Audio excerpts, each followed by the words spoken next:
Welcome back once again. TWB Krishna में आपका स्वागत है। आप देख रहे हैं मैथ मास्टर सीरीज, जहां हम आपके साथ शेयर करते हैं क्लास 9 से 12 तक का मैथ। अगर इस चैप्टर की बात करें तो स्ट्रेट लाइन चैप्टर है, हिंदी में बोले तो सरल रेखा, और क्लास की बात करें तो 11th क्लास है। समझ में आएगा डंके की चोट पे, क्योंकि चीजों को मैं चटपटा बना के पेश करता हूँ ताकि चौपट से चौपट बच्चे हो उसे भी समझ में आ जाए, और या फिर क्लास 8, 9, 10 से कोई मेडिकल या जेई का प्री प्लानिंग कर रहा हो तो उसे भी चीजें स्पष्ट हो। ठीक है, तो हम क्वेश्चन को पहले हिंदी में रंपम फटाफट देख लेते हैं, फिर इसका सॉल्यूशन देखेंगे ताकि दोनों माध्यम के स्टूडेंट को यहाँ पे कोई दिक्कत परेशानी ना हो। डेली हम शाम के 5:30 बजे मिलते हैं मैथ मास्टर सीरीज में। अगर आपका कोई ओपिनियन हो, कोई डाउट हो या कुछ ना समझ में आया हो तो आप कमेंट सेक्शन में हमें पूछ सकते हैं, और समझ में आया हो तो आप रेड हार्ट भेज सकते हैं ना, ताकि मुझे समझ में आएगा कि आपको चीजें समझ में आ रहा है।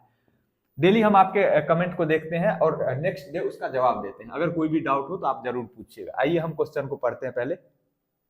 The base of an equilateral triangle with side 2a lies along the y axis. कह रहा है एक इक्विलेटरल ट्रायंगल है, मतलब समबाहु त्रिभुज है, जिसका बेस जो है y एक्सिस के अलोंग है ना। तो पहले हम एक कोऑर्डिनेट एक्सिस बना लेते हैं। कोऑर्डिनेट एक्सिस में वर्टिकल लाइन को हम y एक्सिस बोलते हैं और हॉरिजॉन्टल लाइन को हम x एक्सिस बोलते हैं। ठीक है, और ये दोनों लाइन जहां पे इंटरसेक्ट करता है ना, उसको हम ओरिजिन बोलते हैं। ये दोनों एक दूसरे पे क्या होता है, परपेंडिकुलर होता है, और जहां पे कट करता है उसको हम ओरिजिन कहते हैं। क्वेश्चन में कह रहा है कि एक इक्विलेटरल ट्रायंगल है, मतलब समबाहु त्रिभुज है। समबाहु त्रिभुज किसको कहते हैं, जिसके तीनों साइड इक्वल हो। जैसे ये समबाहु त्रिभुज अगर होगा तो इसका तीनों साइड क्या होगा, इक्वल होगा, है ना। इसमें कह रहा है साइड कितना है, 2a है, तो ये 2a है, तो ये भी 2a होगा और ये भी 2a होगा। तो बेस किसके अलोंग है, y एक्सिस के अलोंग। और आगे क्या दिया हुआ है, along y axis such that the mid point of the base is at the origin. Mid point of base origin पे है, कहने का मतलब क्या कि ये 2a लेंथ जो है, ओरिजिन यहाँ पे है तो ओरिजिन से इधर और ओरिजिन से इधर बटा हुआ है बराबर बराबर। तो 2a लेंथ है तो a लेंथ ऊपर होगा, a लेंथ नीचे होगा। तो यहाँ पे मान लेते हैं यहां से यहां तक a और यहां से यहां नीचे a। ठीक है, दोनों मिला के क्या हो जाएगा, 2a। Find vertices of the triangle कह रहा है, तो हमें इस ट्रायंगल का वर्टेक्स बताना है, तीनों वर्टेक्स। तो ट्रायंगल में 3 वर्टेक्स होगा, 3 साइड से बने क्लोज फिगर को ट्रायंगल कहते हैं। तो तीसरा वर्टेक्स मान लेते हैं यहां पे होगा।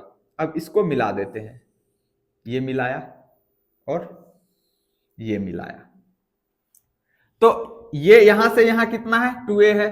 ये भी कितना होगा, 2a होगा। ये भी कितना होगा, 2a होगा। इसका नाम लिख देते हैं a, इसका b और c, इसके वर्टेक्स का नाम है। आपके मन में एक डाउट होगा कि भाई आपने x एक्सिस पे ही तीसरा वर्टेक्स क्यों लिया। बहुत से बच्चे को डाउट होता है, मैक्सिमम को तो होता ही नहीं है, जो आंसर लिख दिया वही समझ लिया, बस हो गया। होना भी चाहिए भाई। क्यों हमने x एक्सिस पे लिया तीसरे वर्टेक्स को, क्योंकि किसी भी इक्विलेटरल ट्रायंगल में किसी वर्टेक्स से अपोजिट साइड के मिड पॉइंट को मिलाने वाला लाइन जो होता है ना, वो अपोजिट साइड पे परपेंडिकुलर होता है। तो अगर हम इस पे वर्टेक्स, इस x एक्सिस पे तीसरा वर्टेक्स ले लेते हैं, तीसरा शीर्ष ले लेते हैं त्रिभुज का, और इससे अगर हम इस पे परपेंडिकुलर ड्रॉ करते हैं, ये जो बेस है जिसका लेंथ ये 2a है, तो वो क्या होगा, इस पे परपेंडिकुलर होगा।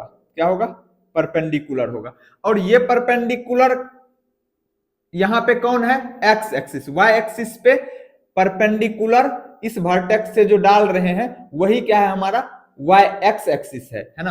क्योंकि y और x एक्सिस जहां पे इंटरसेक्ट करता है वो एंगल कितने डिग्री का होता है, 90 डिग्री का, है ना, परपेंडिकुलर होता है। तो इस वर्टेक्स से हमने इसके मिड पॉइंट को मिलाया। इस मिड पॉइंट को मिलाने वाली लाइन इस y एक्सिस पे क्या होगा, परपेंडिकुलर होगा। तो y एक्सिस पे जो परपेंडिकुलर होगा ओरिजिन पे, वो लाइन किधर से पास हो रहा होगा, x एक्सिस से ही पास हो रहा है, क्योंकि ओरिजिन है ये पॉइंट, और ओरिजिन पे y एक्सिस के परपेंडिकुलर लाइन हमेशा कहां से पास होगा, x एक्सिस से पास होगा। इसीलिए हमने x पे ले लिया। यहां तक कोई दिक्कत नहीं होनी चाहिए, एकदम क्लियर है ना। अब ओरिजिन को हम O कह देते हैं। ठीक, अब देखिए ये अगर हम इस ट्रायंगल की बात करते हैं AOC, AOC ट्रायंगल AOC में मान लेते हैं सॉल्यूशन में, मानना चाहे तो let ABC is a triangle with, let ABC is an EQUILATERAL, equilateral triangle with side 2a, ठीक है, जैसा कि फिगर में दिखा दिया गया है। अब ट्रायंगल COA में, इन ट्रायंगल COA, ये COA कौन सा ट्रायंगल है? राइट एंगल ट्रायंगल, मतलब समकोण त्रिभुज है, क्योंकि हर एक ये कोण यहां जो बन रहा है कितने डिग्री का है? 90 डिग्री। हर एक एंगल में ये वाला, किसी भी ट्रायंगल में मैक्सिमम एक ही एंगल 90 डिग्री का हो सकता है ना, एक से ज्यादा एंगल 90 डिग्री का पॉसिबल नहीं होगा। तो ये एंगल कितना है? 90 डिग्री का है। अब 90 डिग्री के सामने वाले को क्या बोलते हैं? हाइपोटेनस बोलते हैं।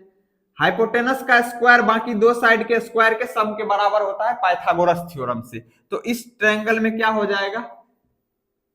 AC square is equal to AC square is equal to क्या हो जाएगा? OA स्क्वायर जोड़ OC स्क्वायर, OA स्क्वायर जोड़ OC स्क्वायर, OA स्क्वायर जोड़ OC स्क्वायर। क्यों? पाइथागोरस थ्योरम क्या कहता है? किसी भी राइट एंगल ट्रायंगल में 90 डिग्री के सामने वाला जो साइड होता है, जिसे हम हाइपोटेनस कहते हैं, इसका स्क्वायर बाकी दो साइड के स्क्वायर के सम के बराबर होता है। तो ये इसका जो स्क्वायर होगा, इसके स्क्वायर, अगर हम इसको P कह दे, इसको B कह दे, तो H स्क्वायर बराबर जो हो जाएगा वो P square plus B square हो जाएगा, है ना। तो यहाँ पे P कह रहे हैं, इसको P से डिनोट कर देते, इसको B से डिनोट कर देते, तो H स्क्वायर बराबर क्या हो जाएगा? P square plus B square. ये पाइथागोरस थ्योरम कहता है। कहां से हुआ ये? Pythagoras theorem, PYTHAGORAS, Pythagoras theorem, ठीक है। TH पूरा लिखना चाहे तो EO थ्योरम, ठीक है, पाइथागोरस थ्योरम से। अब यहाँ पे वैल्यू पुट कर दीजिए। आपको कौन सा वैल्यू निकालना है? OC का निकालना है। तो OC बराबर क्या हो जाएगा? OC बराबर क्या हो जाएगा? इसको इधर भेजेंगे तो AC square minus OA square, इसका अंडर रूट, क्योंकि OC स्क्वायर है ना, हमें OC निकालना है, तो इसको इस साइड भेजेंगे तो AC square minus OA square होगा, और ये इधर स्क्वायर रहेगा, इधर भेजेंगे तो स्क्वायर रूट हो जाएगा। अब वैल्यू पुट कर दीजिए, लेकिन ध्यान रखेंगे ये स्क्वायर इधर जा रहा है तो स्क्वायर रूट होगा, लेकिन साइन प्लस माइनस दोनों साइन होगा। क्यों प्लस माइनस दोनों साइन होगा? क्योंकि स्क्वायर को अगर हम इधर भेजते हैं तो स्क्वायर रूट होता है, साथ में प्लस और माइनस दोनों वैल्यू होता है। तो यहाँ पे AC का वैल्यू कितना दिया हुआ है? 2A, तो यहाँ पे plus minus root under 2A का स्क्वायर। OA का वैल्यू कितना है? OA का A minus A square. Simplify करेंगे तो कितना हो जाएगा? दोनों साइन लिखेंगे प्लस माइनस कितना हो जाएगा? 4A स्क्वायर हो जाएगा 2A का स्क्वायर और माइनस A स्क्वायर, तो 4A स्क्वायर और माइनस A स्क्वायर। इसको सिंप्लीफाई करेंगे तो कितना हो जाएगा? Plus minus root under 3A square. अब A स्क्वायर है मतलब A गुना A, रूट के अंदर है तो रूट के अंदर पेयर में से एक बाहर आता है। सेम नंबर अगर गुना में हो तो पेयर में से एक बाहर निकालते हैं। रूट के अंदर 3 तो अकेला है, तो ये रूट के ही अंदर हो जाएगा, plus minus root under 3A। तो कह रहा है कि इसके वर्टेक्स का कोऑर्डिनेट क्या होगा? तो जो हमारा OC आया है, OC का वैल्यू क्या है? ये लेंथ आया है हमारा, ये लेंथ आया। प्लस और माइनस दोनों साइन क्यों आया है? हम अगर कोऑर्डिनेट लेंथ लेंगे तो केवल रूट 3A आएगा, अगर लेंथ लेंगे तो केवल रूट 3A आएगा, ठीक है। लेकिन हम कोऑर्डिनेट लेंगे तो माइनस साइन भी लेना पड़ेगा, क्योंकि जैसा कि हमने इधर फिगर बनाया वैसा ही फिगर इधर भी बन सकता है ना। बस ये दिया हुआ है ना कि जो बेस होगा y एक्सिस के अलोंग होगा। बाकी जो तीसरा कोऑर्डिनेट है इसके बारे में तो कुछ नहीं कहा जा रहा है। अगर हम ये पॉइंट यहां भी मार्क करते हैं, ये पॉइंट अगर हम यहां भी मार्क करते हैं तो यहाँ पे भी तो पॉसिबल है ना, ऐसा हम मार्क कर सकते हैं ना। ये भी तो ट्रायंगल बना रहा है, और ये भी लाइन तो परपेंडिकुलर होगा इस y एक्सिस पे, तो इसीलिए दो वैल्यू आएगा। इसका कोऑर्डिनेट क्या हो जाएगा?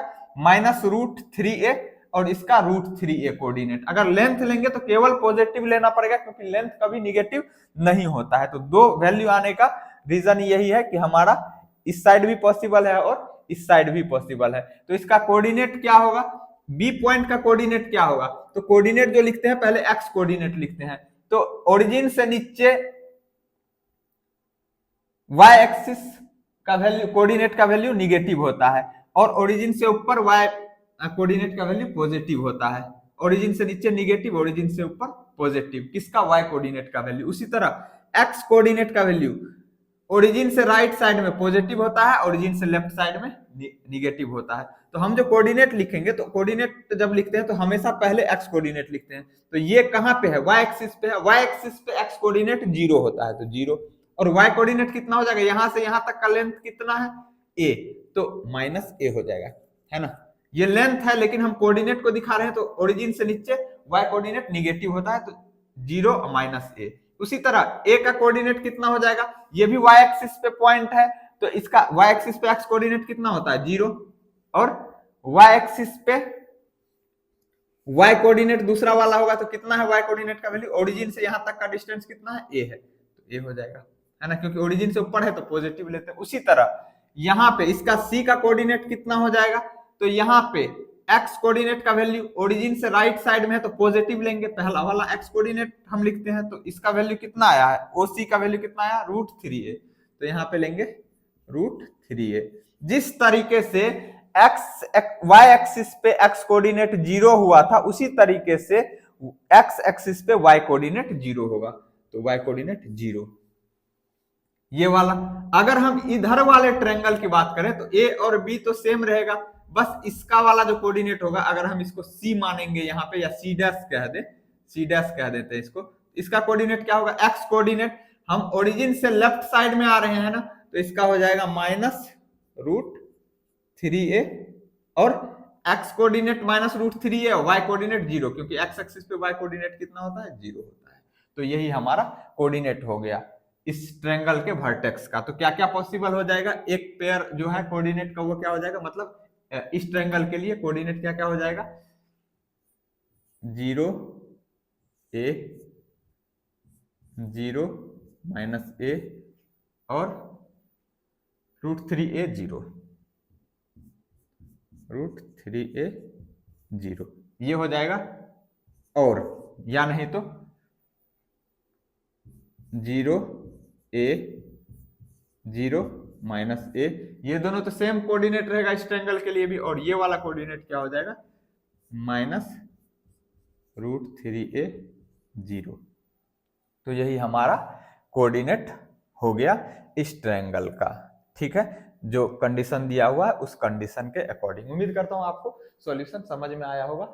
हर एक चीज को सीखना है ना, हमें ये भी ध्यान रखना है कि ऐसा नहीं है एक बार निकाल दिया। यहाँ पे अगर हम माइनस वैल्यू नहीं भी लिखते ना, प्लस माइनस नहीं भी लिखते, हमने प्लस माइनस साइन इसीलिए लिया कि हम कोऑर्डिनेट को ख्याल में रखते हुए, है ना। ओसी अगर केवल डिस्टेंस लेंगे ना, तो केवल पॉजिटिव वैल्यू लेंगे, क्योंकि डिस्टेंस कभी निगेटिव नहीं होता है। अगर कोई भी डाउट हो किसी भी स्टेप में, इसी क्वेश्चन में नहीं, हम जितने भी क्वेश्चन करवाते हैं, आप मुझे कमेंट सेक्शन में पूछिए, आपके कमेंट का जवाब जरूर मिलेगा। Okay friends, we will meet again in the next class. Until then take care, see you, bye bye.